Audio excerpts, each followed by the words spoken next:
Hey there, my friend. It's Dr. A from the Fit Father Project and the Fit Mother Project. In today's episode, I want to talk all about coffee, which is absolutely the world's second most popular non-water drink. We have all the teas combined, and the second most popular drink in the entire world is coffee. So it's important to talk about because I think a lot of us drink coffee, have tried coffee, have friends and family that have coffee, and we almost are thinking in the back of our minds, is this actually good for us? What are the health effects? What does the research actually say? So in today's episode, I want to keep it short and punchy, but I want to share with you a few of the things that I've learned about coffee from my research and personal use, and what I think is important that you should know. So first off, let's talk big picture. For human health, one of the things we want to balance is the state of our central nervous system. So we have this brain, we have the spinal axis, and the brain is sending the central nervous system down through the spine. All of our nerves come out to our muscles and our vital organs.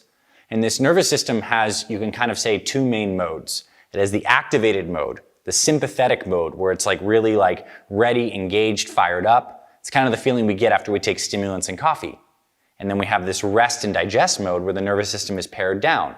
It's more relaxed. The breathing is a little more deeper and more shallow. The digestive organs are not as active.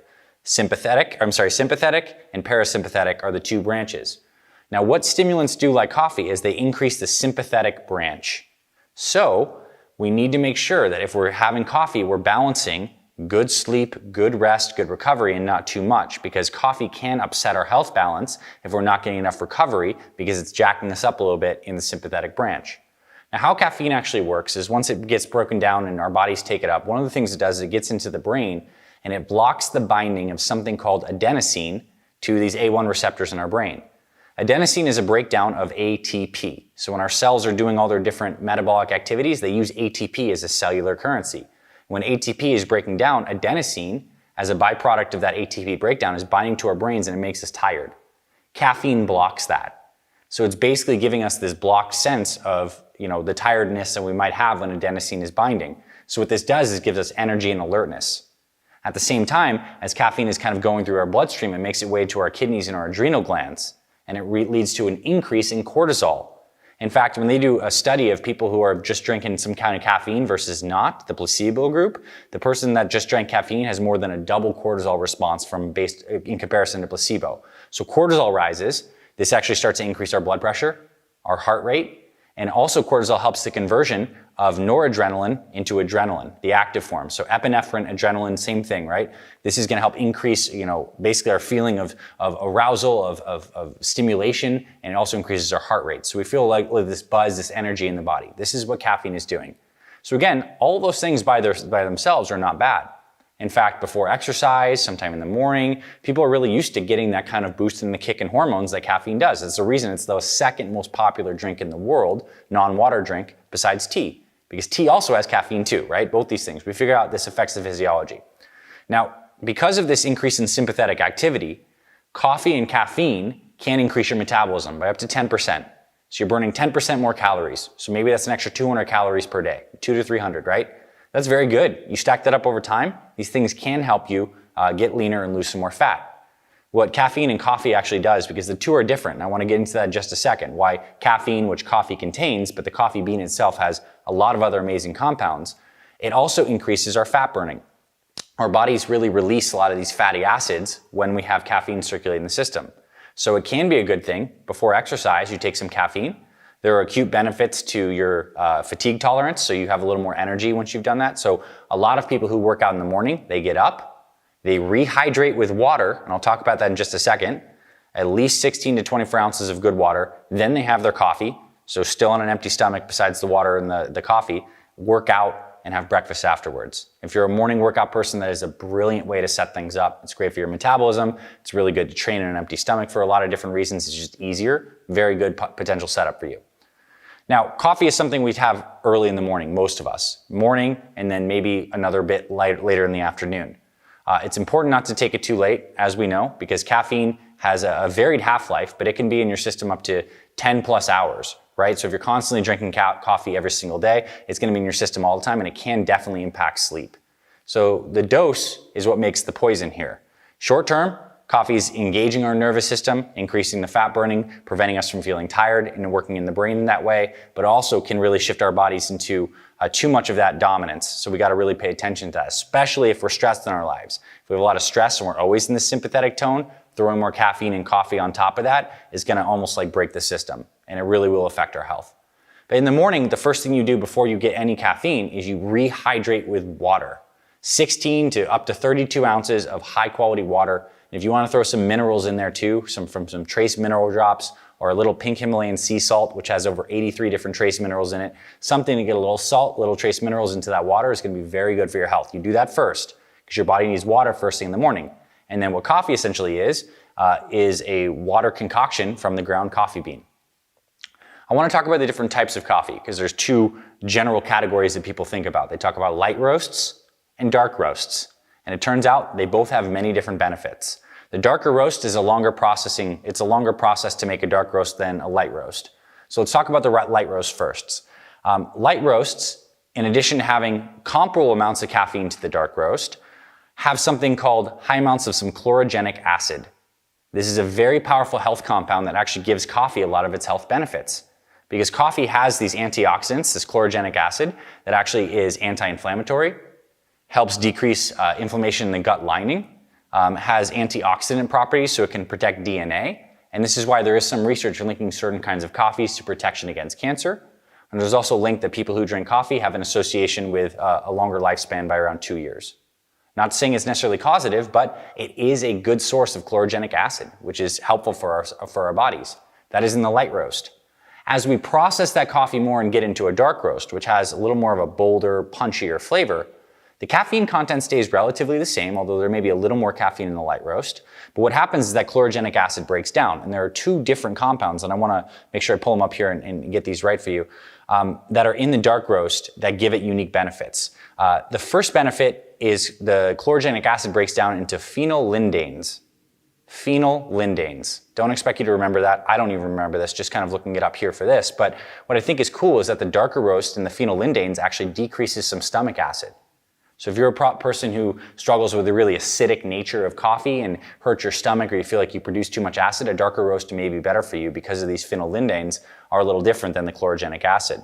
And there's other compounds that are N-methylpyridinium. Pyridinium is another compound in the dark roast as well that has some health on brain health benefits as well. It's also very antioxidant. So whatever one you choose is going to be fine, but I think the acid component, dark roasts are a little bit better if you have any acid problems in your stomach. And the light roasts probably give you more overall health benefits because of the chlorogenic acid is a very powerful antioxidant, anti-inflammatory. So that's important to note. There are legitimate compounds in the coffee bean themselves that are beneficial for your health that wouldn't be the same as if you just took a caffeine pill. Just caffeine anhydrous, some kind of caffeine we made in the lab, is not necessarily as good for overall health benefits as some overall coffee. Now, here's the question, what do we throw in our coffee? Because I think a lot of people get in trouble. We've talked about this drink, right? This coffee bean has some benefits as long as you're balancing your nervous system, not taking too much and taking into account good sleep and all the other things, One of the things we need to watch out for is throwing a bunch of crap in the coffee. So you want to watch out for throwing a bunch of added sugars or a bunch of dairy sweeteners and stuff like this. What we prefer is you either get some high quality coffee. Ideally, you grind it from whole bean, because after you grind the coffee or pre-ground coffee is exposed to the air, it's oxidized and it loses up to 60% of its aroma and probably some of its health benefits as things get oxidized. So whole ground coffee that you use freshly ground is definitely the best for overall health benefits and taste. And then once you brew it, you either drink that black or you use a little bit of I'd recommend a non-dairy sweetener, something like unsweetened almond milk for a little splash of that, or a couple drops of stevia. What you don't want to do is throw a lot of sugar in the coffee. Because ultimately coffee on an empty stomach, kind of like fasting more or less, very good for your metabolism, your fat burning, your health. But if you start throwing sugars and a bunch of craps in there, it's going to be a problem.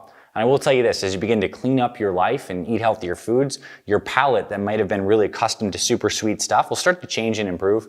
And a couple drops of stevia and some coffee goes a long way. Other ways to make your coffee taste good is you can actually use a little bit of MCT oil. It's a special kind of oil that increases fat burning. It's great to toss in the coffee. I'd say around half a tablespoon to a tablespoon will give you more energy. And actually, if you blend that up really nice, it gives the coffee a nice fattier, frothier taste. And it has a lot of good health and fat burning benefits too. So you just don't want to throw sugar and crap in your coffee. I recommend the non-dairy sweeteners as well. So a little splash of unsweetened almond milk is a fine option, or some stevia. You want to get your coffee freshly ground. Now, another thing we need to talk about when it comes to coffee is what kind of container is your coffee coming in? And I know this seems like we're getting into the minutia, but it's legitimately important.